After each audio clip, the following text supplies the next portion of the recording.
Hello, I'm Howard Rubin. I think most of you know of me through my work in the area of technology economics. And we have this whole series called Inconvenient Truth. And it just absolutely amazes me that I probably missed the biggest inconvenient truth that's out there.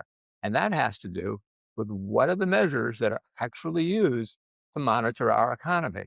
And if we gave you a quick quiz on this, what should come to mind? Would you think about the GDP, consumer price index, inflation, unemployment, jobs index, manufacturing, this is things like that? But take a step back for a moment. When were those metrics developed? Let's take the GDP. Let me just read you something that's sort of interesting. GDP was developed by economist Simon Kuznets in 1934 for the US Congress. Well, 1934 is pretty interesting in terms of timing.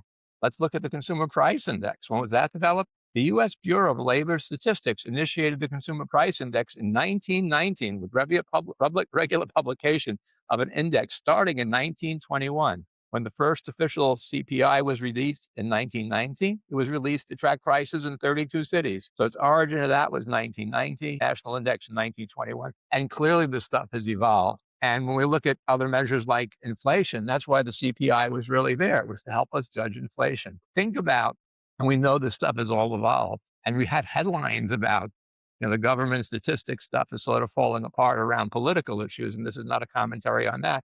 But think about now, in a technology-based economy. This was an industrial economy. If you go back in time, what was driving the economy? Well, in the 1800s, it was railroads. In the 1900s, it was automobiles and electricity. And we get up to the 1970s. And in fact, it had a lot to do with energy and stuff like that. But where are we now? Where are we now? We're in a technology economy. And in fact, the GDP is looked at nationally and globally. In about 1944, I think was adopted worldwide. But what's the GDP look like worldwide right now? Well, the largest GDP is about the US, followed by China. And if you step down, it comes to Japan and Germany and those guys. But what's the third largest economy in the world? Well, it's a virtual economy, which is totally sitting within our economy today, which is technology driven. And that is, in fact, what you might call an IT GDP. It's the worldwide technology spending on technology itself. And going back to GDP index, we like to look at GDP per capita and stuff like that. And we look at consumer price index and look at inflation.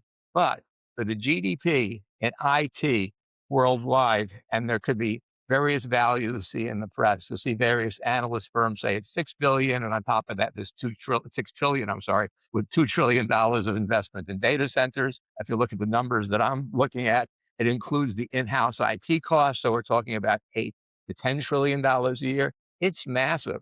And it's the influence of that on the economy. And we hear that through the discussions of AI and everything else in the world of outcomes. So why don't we start thinking about what the world would look like using more modern analogs of historical indices like the GDP, consumer price index, maybe unemployment, looking at inflation and things like that. So it's my contention that it's time for new measures for our new economy, and they have to take in other considerations. Now you hear all special kind of things in market indices, and market indices historically with the Dow Jones Industrial Index, the S&P, every country sort of has its own. Here we have the Russell 2000. And now we look at the Magnificent Seven. Well, looking at the Magnificent Seven, which goes from one and everything from like an Alphabet to a Tesla with Apple and other things in between, like Microsoft and Meta, and a whole set of seven companies there. What would the Magnificent Seven look like if we went back in time like 20 years or 30 years? Well, the technology companies would be IBM, maybe digital equipment, Xerox. Those disappear. It turns out that technology companies sort of come and go with the tides. Maybe the next Magnificent Seven will be 10 or two around quantum computing, it'll around biocomputing. Who knows what's going to happen next? So we need to get some ideas with some basic stability. We also need to look at measures that reflect a technology economy. So why don't we start considering things like an IT GDP? IT GDP will look like, even in the US, the production of technology in terms of its use and expenditures associated with development and use that produces outcomes, and outcomes becomes key.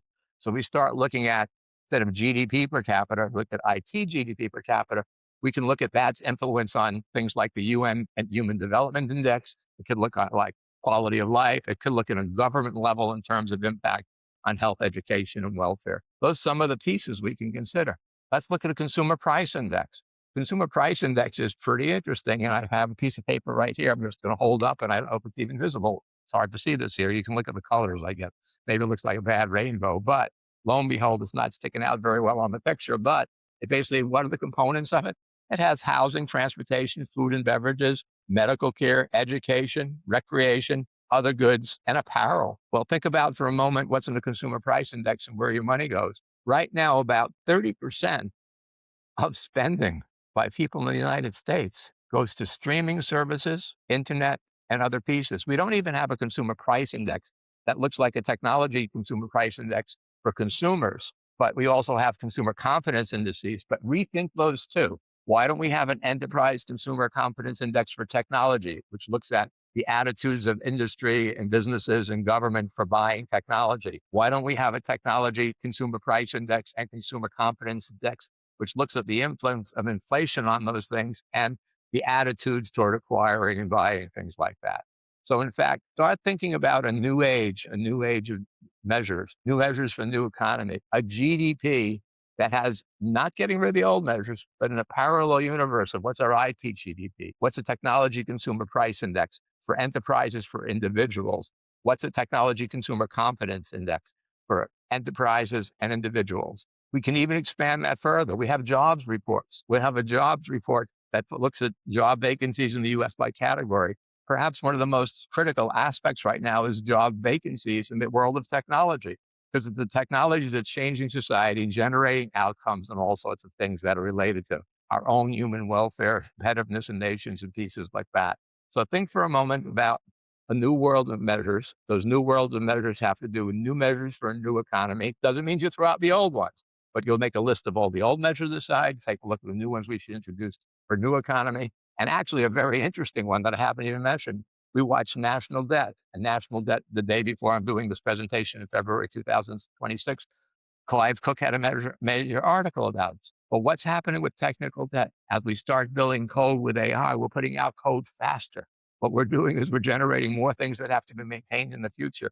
So we're building up technical debt at a rate that's never seen before. So maybe we'll look at national debt and technical debt. These are all ideas to think about. And we should start considering new measures for the new economy that maybe mirror the old measures, maybe parallel the old measures, but in fact, maybe focus on the outcomes of measures. So again, stop and think back about the measures we're using today. We can wish them happy birthday. Most of them are approaching or are more than a century old, but think about what we need going forward in new measures for our technology economy. And if you want to get an idea what it looks like, go to the website. You'll see indicators, existing economy measures, potential new economy measures, and you track them. And the other thing that's interesting to me is, other than looking at the Magnificent Seven, which are generating technology for use by companies, we have another index called the Technology Leadership Index.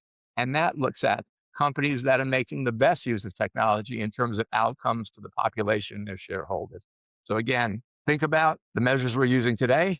Think about their age and application. Think about what's next. Take a look at wtecheconomist.com and follow what we're doing, see what we're doing, and start to contribute ideas. Thank you very much.